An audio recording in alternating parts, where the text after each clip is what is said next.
Kitabu ni Mathayo. Kitabu ni Mathayo mtakatifu. Ujumbe wa leo tutaangazia matendo makuu ya Bwana Yesu Kristo. Hivyo asubuhi ya leo nitatangaza kwa uwezo wa Mungu yale matendo ya Yesu Kristo. Mathayo 8 ule mstari wa kwanza mpaka wa 3 nitasoma. Naye aliposhuka mlimani, makutano mengi walimfuata, na tazama, akaja mtu mwenye ukoma, akamsujudia akisema, Bwana, ukitaka waweza kunitakasa. Yesu akanyosha mkono akamgusa akisema, nataka, takasika. Na mara ukoma wake ukatakasika. Haleluya! Popote ulipo, Yesu ni mponyaji. Sifa za Yesu, matendo makuu ya Yesu ni pamoja na uponyaji kwa wale wanaosumbuka na magonjwa na shida mbalimbali na vifungo. Yesu pekee ndiye anaweza kukutoa ulipo, ndiye anaweza kukuonea huruma. Matendo yake ni ajabu. Makutano alipokuwa wakimfuata, wengi walimfuata Yesu. Katika makutano yale, sauti ikasikika ikitaka uponyaji, ikiwa imejaa imani. Anasema kasikika akisema, ukitaka waweza kunitakasa. Naye Yesu anasema, nataka, takasika. Mara ukoma ukaisha papo hapo, mara ukoma ukatakasika. Yule mtu akawa mzima. Uzima wa mtu uliambatana tu pale alipomfuata Yesu Kristo, pale alipojiunga na makutano mengine kumfuata Yesu Kristo, akiwa naamini ya kwa Yesu atamponya. Lakini hakumwona Yesu kwamba alikuwa amefungua labda famasi. Uponyaji wa Yesu sio kama wa kidunia, wa kwamba yuko na vitanda vya wagonjwa, yuko na famasi kubwa, yupo na vitu vingi. Yeye anaponya kwa imani, kwa yeye aminie kwanza, kwa yeye awekaye tumaini kwake. Huyu Yesu anaponya, huyu Yesu anatakasa. Wewe usisumbuke, mwamini Yesu Kristo. Leo hii watu wanahangaika na magonjwa, wanahangaika na magonjwa ya kurogwa, wanahangaika na magonjwa sioeleweka chanzo chake ni nini. Umesumbuka vya kutosha, umehangaika vya kutosha, umeenda hata hospitali unazoziamini, lakini si kitu, ukarudi ukabaki kuwa vile vile. Asubuhi ya leo ninakukumbusha ya kwamba umebaki kwenda sehemu moja tu, ambako ni kwa Yesu Kristo. Muamini Yesu Kristo. Yeye ana sifa ya uponyaji. Yeye anasema, ninataka upate kutakasika. Yesu anataka kuponye. Yesu anataka kutakase. Hebu mfuate Yesu Kristo. Watu wamekuwa na mioyo migumu, wamekuwa na imani haba. Kutumaini Yesu Kristo akapate kuwaponya, apate kuwabariki, apate kuwatakasa. Ni kwa sababu ya nini? Ni kwa sababu imani haipo. Imani ipo tu katika mazingira ya wanadamu. Ole wako mtegemeaye mwanadamu akafanyike kuwa ndio kinga maisha yako. Mwamini Yesu Kristo wewe. Yesu ni zaidi ya wanadamu. Yesu ni zaidi ya elimu zote. Yesu ni zaidi ya famasi. Yesu ni zaidi ya hospitali. Weka tumaini kwake Yesu Kristo. Leo hii watu hawataki uponyaji wa kweli, wanasadiki hata kwenda kwa waganga. Ni kumfedhesha Yesu. Yesu anaponya, Yesu anabariki, Yesu anaondoa. Biblia inasema mara ukoma ukatakasika. Yaani kisema mara ni muda ule ule. Yesu anaponya muda ule ule, kulingana na imani ya mtu, kulingana na mtu atakavyoweka tumaini la kwamba nitapokea uponyaji, nitapokea uponyaji kupitia jina la Yesu Kristo. Na maandiko yananiambia ya kuwa wanadamu wote walioko chini ya mbingu, kitu alichopewa ni kimoja tu. Wamepewa jina la Yesu lipate kuwaokoa. Wamepewa jina la Yesu lipate kuwa nuru ya maisha yao, lipate kuwa msaada wa maisha yao. Ukimwacha Yesu Kristo, umeacha uponyaji. Ukimwacha Yesu Kristo, umeiacha nuru ya maisha yako. Ukimkataa Yesu Kristo, umekataa matibabu. Hebu mwamini Yesu Kristo. Geuka kwake Yesu Kristo. Yeye ndiye aliyekuja kufungua waliofungwa, kuwafungulia, kuleta tumaini kwa waliokata tamaa. Yesu ndiye anarejesha tumaini kwa watu wote. Yesu pekee ataleta tumaini kwako. Ewe uliyekata tamaa, ni wakati wa kuinuka tena, ni wakati wa kusimama tena, ukapate kumwamini Yesu Kristo, ukapate kumwamini Yesu. Yesu ni mponyaji. Yesu anaweza. Yesu atosha kwa magonjwa yote. Abagui, apendelei. Anafufua hata vilivyokufa, anafufua hata visivyowezekana. Alikuwepo mwingine, alikuwa ni Lazaro, alikuwa amekufa, lakini Yesu Kristo anasema na Martha pamoja na Mariamu, anasema msiofu, Lazaro amelala. Wanasema Yesu, pengine ungewahi kabla hajafa, ungepata kusema lolote akapate kuishi. Anasema ondoa shaka, mbona nimekuambia tu, wewe niamini, wewe uamini, wewe muamini Yesu Kristo. Ondoa shaka, usianze kusema hata ukimwi ataweza kuponya kweli. Hapo anamshusha Yesu. Yesu alifufua mtu aliyekaa siku 4, ambaye alianza kuoza, ambaye atalipofunua lile jiwe la juu akawa anatoa harufu. Hakuna hata aliyemsogelea, hakuna hata ndugu aliyemsogelea. Uko na shida, uko na matatizo, hakuna hata ndugu anayekusogelea, hakuna hata rafiki anayekuunga mkono. Tumaini weka kwa Yesu Kristo. Yesu anawafuata wale ambao wasogelewe na mtu, ambao wameachwa, ambao wametelekezwa, ambao wanatumaini tena. Wanasema heri kufa. Ndugu yangu, siwaze kufa. Liko tumaini kwako, liko tumaini kwa wewe usumbukaye. Hebu mwamini Yesu Kristo.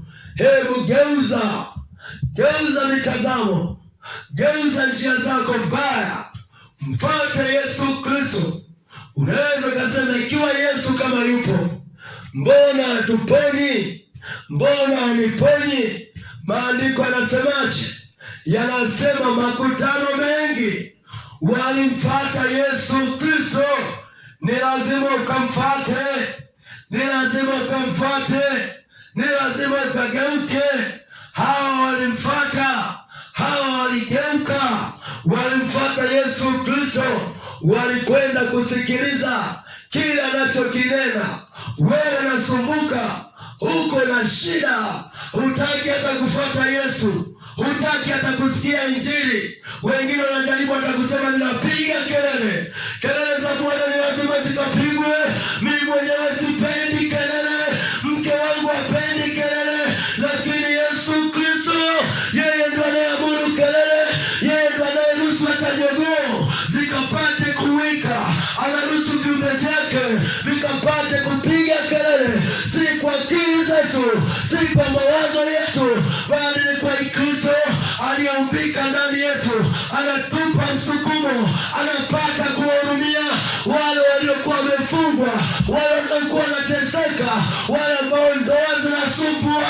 Yesu anataka katakase, Yesu anataka kabariki, Yesu anataka kapite pale. Atawezaje kupita kelele zisipopigwa?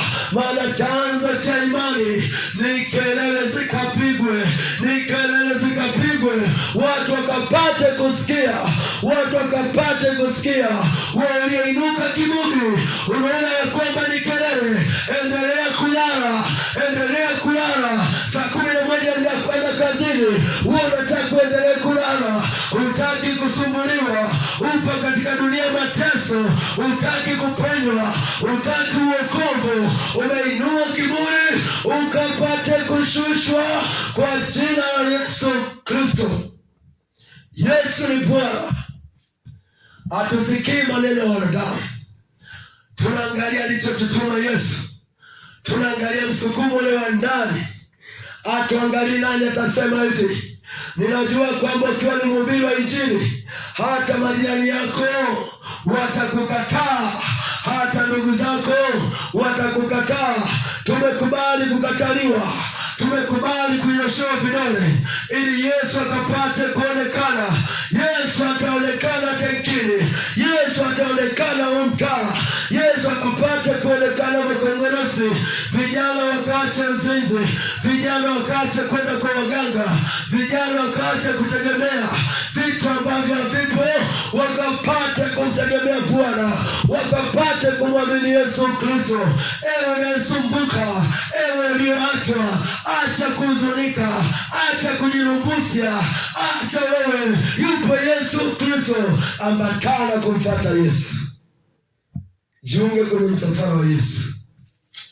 Yesu ni mzuri, Yesu ni mponyaji, anaponya pasipotoa chochote. Alikuwepo mwanamke mmoja aliyetokwa na damu miaka 12. Maandiko yananiambia ya kwamba alisumbuka sana kwa matabibu na wauguzi mbalimbali, pesa atazikaisha, ndugu akamkataa. Ndugu wana tabia, wanakuhudumia ugonjwa unapoanza. Wakiona ugonjwa ni sugu, wameuza kiwanja cha kwanza, uponi. Wameuza kingine, uponi. Wamekopa, uponi. Wasema basi afanye tu, tutauza na mji, tutakaa wapi? Ndugu wana upendo nao choka, wana upendo nao isha. Yule mwanamke baada ya mali kuisha, akaachwa, akabaki peke yake, hana pesa tena, hana msaada tena, hawezi akasalimika tena. Lakini maandiko yanasema aliposikia habari za Yesu, ya kwamba Yesu anapita mahali fulani, akajiwekea tumaini mbele, akajiwekea tumaini ndani yake, akajisemea kimoyoni ya kwamba nitamfuata Yesu, nitagusa tu pindo la vazi lake nami nitatakasika. Hakika imani unayoijenga kwa Yesu, jinsi unavyoenda kwa Yesu, ndivyo Yesu atakavyokupokea. Kama unaenda tu kwa Yesu kuimba, kucheza, hauna tumaini lolote, unaenda kufurahisha watu kule, unaenda kushona sare kaonekane, unaenda umejipodoa kule. Kwa Yesu wenzako wanapokea uponyaji, wewe unaenda na vipodozi, hauna lolote moyoni, utaendelea kuenda na kurudi. Ndipo makutano walikuwa wengi, waliomzunguka Yesu. Lakini Yesu alipogeuka anamwambia Petro na mitume wengine, ni nani aliyenigusa huyo? Petro anamjibu Yesu anasema, Bwana, tazama umezungukwa na makutano mengi, kila mtu anakugusa. Alafu unauliza ni nani aliyekugusa? Anasema upo mguso wa mtu aliyeonewa, upo mguso wa mtu aliyekataliwa, upo mguso wa mtu aliyeteseka. Nyinyi wengine mnanishangaa tu. Yupo aliyekuja na imani, yupo aliyekuja na tumaini. Ukienda na imani kwa Yesu Kristo, unamgusa Yesu, nguvu zinamtoka, anaachilia nguvu ndani yako, anaachilia nguvu juu yako, ukapate kutakasika. Hebu mwamini Yesu Kristo, weka tumaini kwa Yesu. Wakabaki makutano wanamshangaa Yesu, wakabaki wanamshangaa.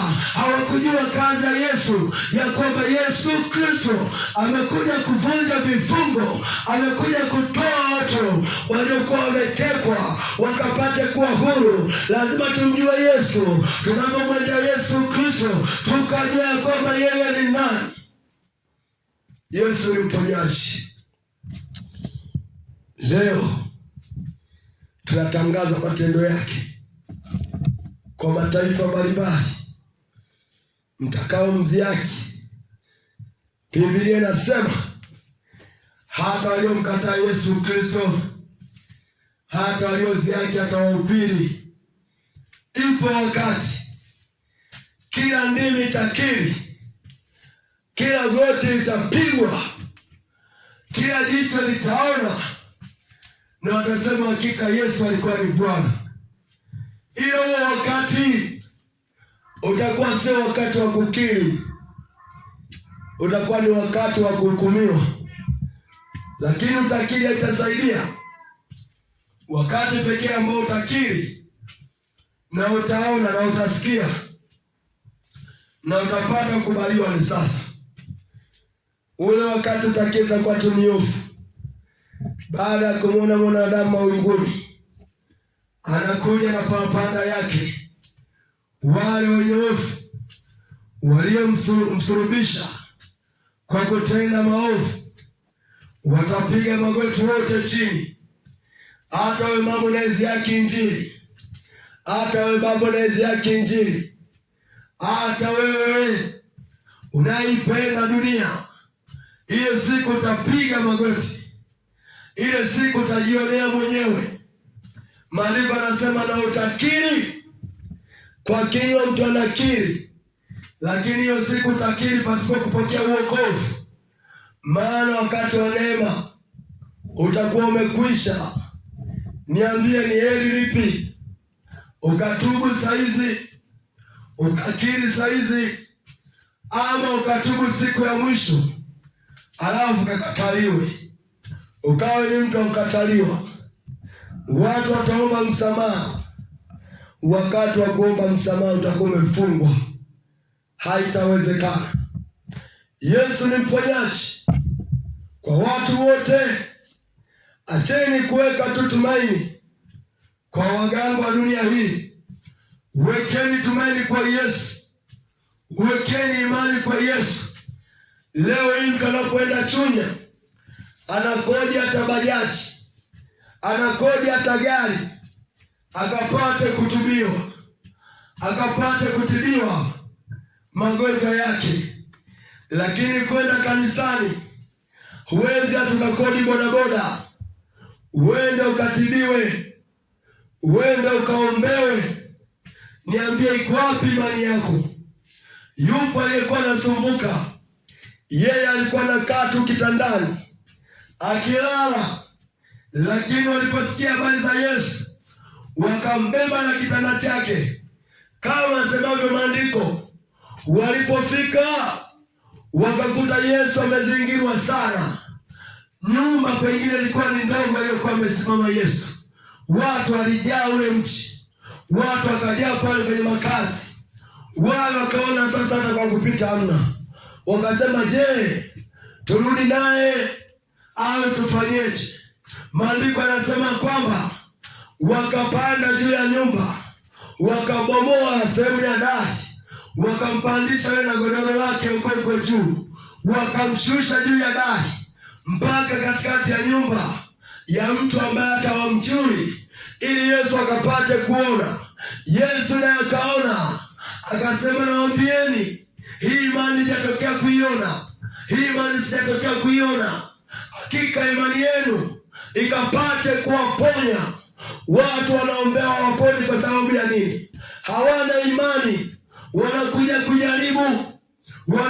kujaribu. Mungu anakuangalia tokeo unavyotoka nyumbani. Umeweka tumaini kweli? Unaenda kupokea uponyaji kweli? Au unasema ngoja niende kwanza nikajaribu, isipopona ndipo naenda hospitalini? Huwezi ukapona mtu wewe. Huwezi. Yesu ni zaidi ya wote. Anataka imani yako. Kakodi gari uende kanisani, ukaweke tumaini, ukaweke imani. Au kakodi bajaji, nenda kwa mtumishi yoyote ambaye anahubiri injili ya kweli, ukaweke tumaini la Yesu Kristo kupokea uponyaji wako. Wewe utapata kupona. Kanisa zinadharaulika, mmeviheshimu vya dunia tu. Unapoenda wapi? Mwimbili, huko ndiko unavaa vizuri, unakodi hata gari, unaweka hata wasindikizaji, unaenda huko mkiamini ndiko uponyaji. Ujui hata wao wanamtegemea Mungu, ni Mungu amewaweka pale. Hivyo ndugu yangu, epuka ziaka. Yesu ni zaidi ya yote. Yesu alishai kuponya. Yesu anaendelea kuponya. Yesu yupo kwa ajili yetu. Yesu ndio jina tulilopewa. Yesu ndio jina tulilopewa tukalitumaini. Tena watu wetu walio chini ya mbingu, si nani, wote wakapate kumtumaini Yesu. Wote wakapate kumwamini Yesu Kristo, akafanyika kuwa nuru. Maana neno ndio nuru ya njia zetu. Neno ndio nuru na mwangaza wa maisha yetu. Mwamini Yesu wewe. Mwamini Yesu ukapate kufunguliwa juu ya matatizo yako. Juu ya matatizo yako. Kuamini ni bure, kupokea uponyaji ni bure. Weka tumaini kwa Yesu. Mgeukie Yesu Kristo. Mwambie, Bwana, imetosha. Nimeteseka vya kutosha. Ninahitaji upite kwangu. Ninahitaji unihurumie Bwana. Ninahitaji uniponye Bwana. Bwana ni Bwana wa huruma. Bwana ni Bwana wa huruma. Ni mwingi wa rehema. Atakurehemu na kuachilia uponyaji juu yako. Mungu ni mwingi wa huruma. Mungu anafungua. Wapo watu waliochezewa, wamechezewa na wachawi, wamekuachia hatua magonjwa, wamekuachia doa, wamekuacha ukateseke, lakini wakashangae pale ambapo utamwamini Yesu Kristo. Utashangaza watu wengi.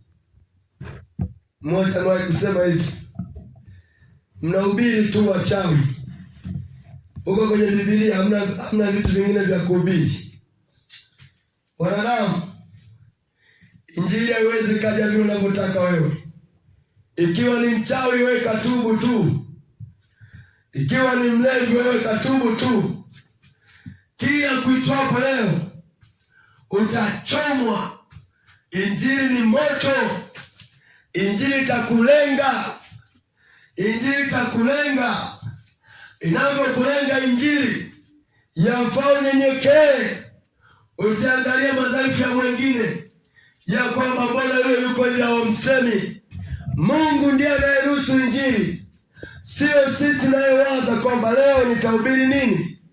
Leo tunaangalia neno, kesho tunaangalia neno. Hatuwezi tukakutana na habari za ulevi nikaogopa kuhubiri kwa sababu nimezungukwa na walevi. Siwezi nikaogopa kuhubiri habari za wachawi eti kwa sababu nimezungukwa na wachawi. Kama na wauma wakatubu, kama na wauma waamenta. Umtatutaki wachawi kwa jina la Yesu. Kama unaniamini popote ulipo, ukaseme amina. Kama wataki kutubu, wakapigwa kwa jina la Yesu. Vitu vyao vikapate kuharibika. wakatawaliwa na damu ya Yesu Kristo. Watoto wetu wasipate kutesekwa tena, wakaone nuru ya malaika, wakamuona Yesu Kristo. Kwa jina la Yesu yote yanawezekana. Asiamini ni mpango wake mwenyewe. Yesu anaokoa. Kitabu ni Mathayo 8. Tulisoma Mathayo 8 mstari wa 1 na wa 3. Tunaendelea hiyo Mathayo. Tunatangaza matendo ya Yesu Kristo. Mathayo 8:14 mpaka 16.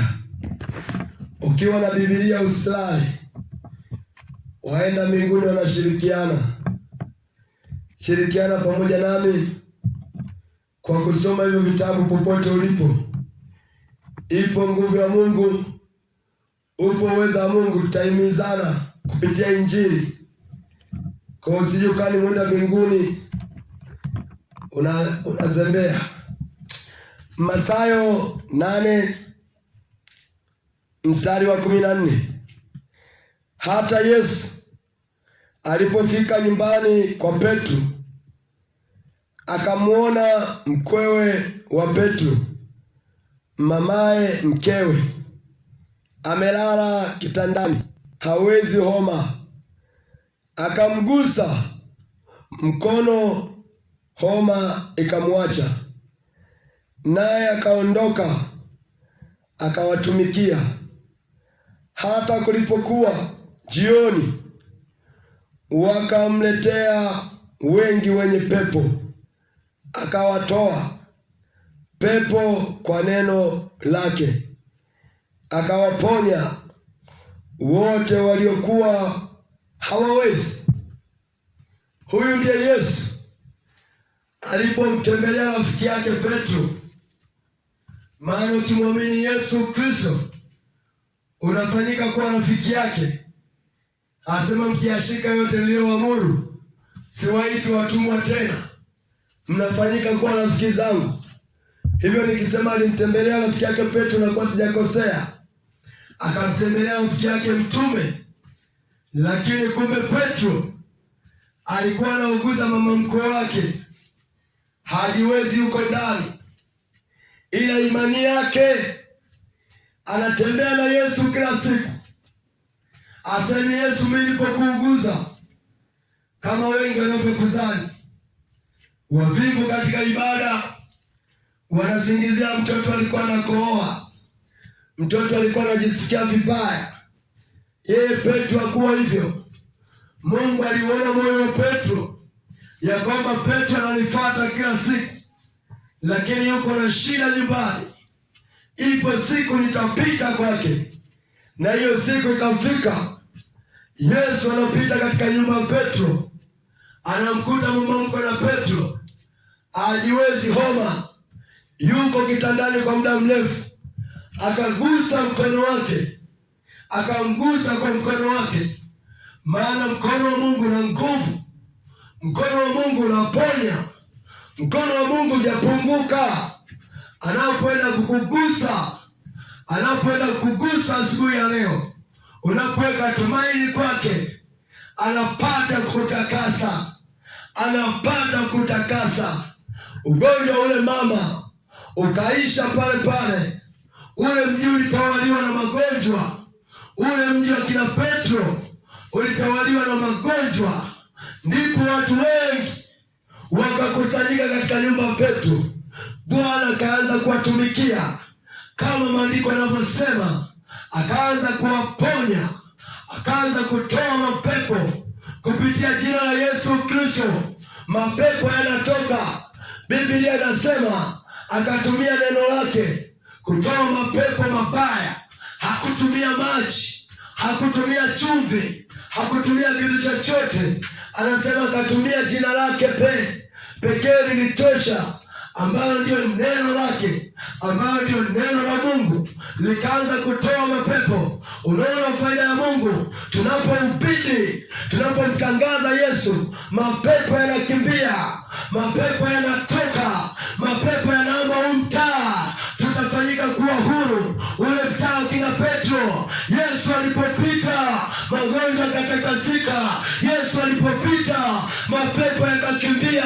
Yesu anapopita magonjwa yanatoka. Yesu anapopita mapepo ya mtaa yanakimbia.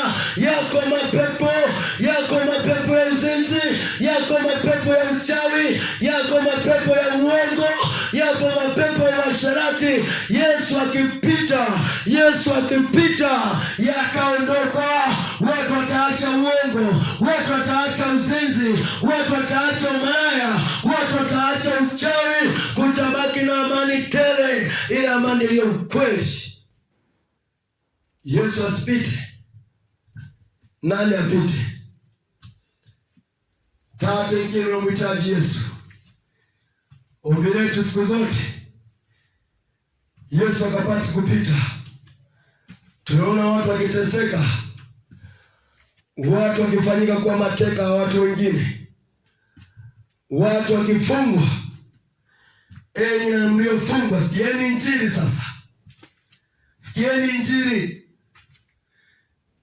Mungu awape kuamini.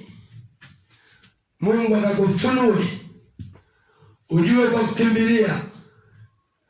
Kimbilia kwa Yesu wewe. Yesu anatoa mapepo.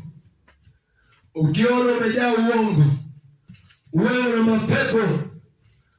Ukiona wewe ni mzinzi, unarukaruka huku na huku, hiyo ni pepo. Haleluya. Mapepo sio tu wa ujiwezi. Yanapozidi ndani ya mtu, ndipo mtu anakuwa hajiwezi. Lakini akiwa machache, hata story tunakuwa tunapiga tu vizuri, tunaongea tu vizuri, haugunduliki kuna mapepo. Lakini yapo yanakutumikisha. Mapepo ni maroho machafu ambayo yanaenda kinyume na mpango wa Mungu, ambayo yanaenda kinyume na tunda la Roho. Yenyewe yanaleta chuki ndani ya moyo, yanaleta fitina, yanaleta uongo, yanaleta ufisadi, yanakupelekea ukaabudu hata sanamu. Hayo ni mapepo yote hayo. Panahitajika Yesu apite. Yesu aonekane, maana ndiye tabibu mkuu. Hatuna tabibu mwingine zaidi ya Yesu Kristo. Yesu ni tabibu wetu. Yesu ni mwezeshi. Yesu ndiye nuru. Yeye anapokuja anamulika, giza linakimbia. Ni kama ukiingia ndani yako kukiwa na giza, ukimulika tu, mende wanakimbia, panya wanakimbia, vidudu vyote vinakimbia, mijusi inakimbia. Ndivyo ilivyo wokovu. Unapompokea Yesu Kristo, vile vitu vya giza vinakimbia, mapepo yanakimbia, uongo unakimbia, kinywa kinachonena ovyo kinatakasika. Maana kumcha Bwana ndiye mwanzo wa maarifa. Unapata maarifa mapya, ya kale yanakuwa yamepita. Tunatazama yaliyo mapya kwa uwezo wa Mungu. Tunazaliwa upya kwa uwezo wa Mungu. Hatuneni ovyo tena kwa uwezo wa Mungu. Tunatakasika kwa uwezo wa Mungu. Mapepo kwa jina la Yesu hayatukali tena. Haleluya. Kuna mahali mtu alikuwa ameshikwa na mapepo, hajiwezi, analia. Huwa mapepo yakimzidi mtu, yanamteka, yanamwangusha hata chini, yanamfanya anavyotaka yenyewe. Nikapata habari ya kwamba mtu fulani ya mapepo, njoo muombe. Nilikuwa mbali. Nikasema hata kama nikiwa mbali nitafanya jitihada yoyote nikapate kufika. Nilipofika, watu walikuwa wamekusanyika pale. Chenye kilinihuzunisha sana ni jinsi gani watu wamwamini Mungu, wanaamini wanadamu. Nilipofika tu, wakasema huyu ndo ataombea pepo. Huyu Yule akaondoka na kuondoka eneo la tukio. Nikahuzunika kimoyoni tu, ila kwao nikaonesha nimetabasamu. Ndiyo, unaweza ukaniona ni mdogo, lakini ninayemtangaza si mdogo kama unavyofikiria. Ashukuriwe Mungu. Tulipoanza maombi, shetani akakimbia. Mungu akajibu ya kwamba msiweke imani kwa watu, msiweke imani kwa wachungaji, ya kwamba yule mzee ndo ana upako wa Mungu, ya kwamba yule ana kitambi ndo ana upako wa Mungu. Mungu anatenda kazi na neno lake. Yoyote atakayelitia jina la Bwana, Bwana ataonekana. Petro anasema hakika nimejua ya kwamba huyu Mungu hana upendeleo. Mahala popote duniani kote wakilitia jina lake, yeye anaonekana. Oh, haleluya. Watu wameweka tumaini kwa watu. Siku nyingine nikaenda mjini, kakuta mama na mtoto wake amebeba mtoto hajiwezi. Namuuliza, mama nini? Anasema tunaenda kuombea Mbeya. Mnaenda kuombea Mbeya? Ile makongresi hata kina Kiboda mjawaona, hata kina Basira mjawaona, hata kina Tumaini Songa mjawaona. Mmeona wa Mbeya ndio wana upako? Anasema hapana, tunaenda kuombea Mbeya. Nikajua tu wanachofuata ni upako wa maji. Watu wanaangamizwa kwa kukosa maarifa. Eti hapa hamna watumishi. Imani yako ndio itakuponya wewe. Acha kutapatapa. Yesu alisema hivi, mkisikia ya kwamba wanasema njooni huku ndiko kuna Yesu, msisadiki. Yesu yuko popote pale. Ni imani yako utakapojiwekea. Eti watu wanasafiri, anaenda madhabahu ya Dodoma, natumia pesa nyingi kwa kukosa maarifa. Watumishi umekaa nao mtaani, ni kwa sababu ya dharau zako, sababu ya kujiinua. Unataka tukaombewe kwenye vitu vya kifahari. Ndipo mtoto alikuwa hajiwezi kidogo, wanaenda kupandikiza zaidi. Nikajaribu kumsihi, wewe mama, usiende huko. Yesu ni popote. Yesu ni popote. Tuliposhuka airport, nikashurutiza sana wasiende wanakotaka kwenda, lakini mama alikuwa na imani kubwa ya kwenda kutapeliwa. Ni kama unamshauri mtu ambaye anakaribia kutapeliwa, kila mtu atamuona aweze akamwambia lolote. Sema sawa, mambo ya imani hatulazimishi.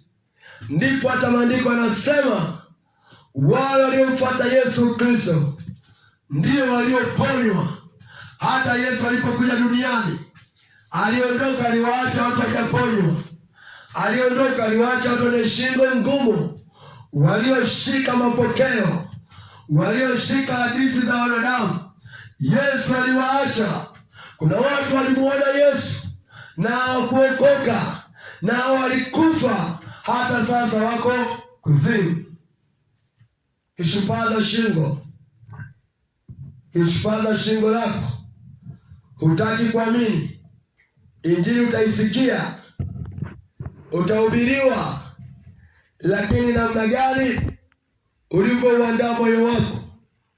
Maandiko yananiambia kwamba maandalizi ya moyo ni ya mwanadamu, bali jawabu la ulimi linatoka kwa Bwana.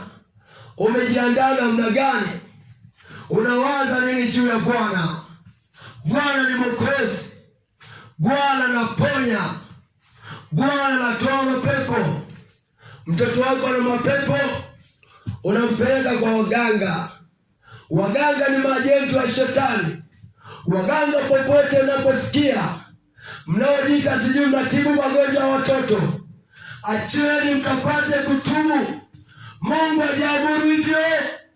Mungu anasema watu waje kwake akapate kujidhihirisha yeye. Wewe unayesema nina huduma ya kutibu si magonjwa ya watoto, wewe ni muhuni tu.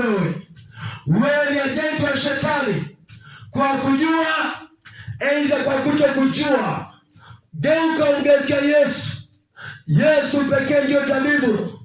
Yesu pekee, damu yake iliyomwagika yatosha kutusafisha.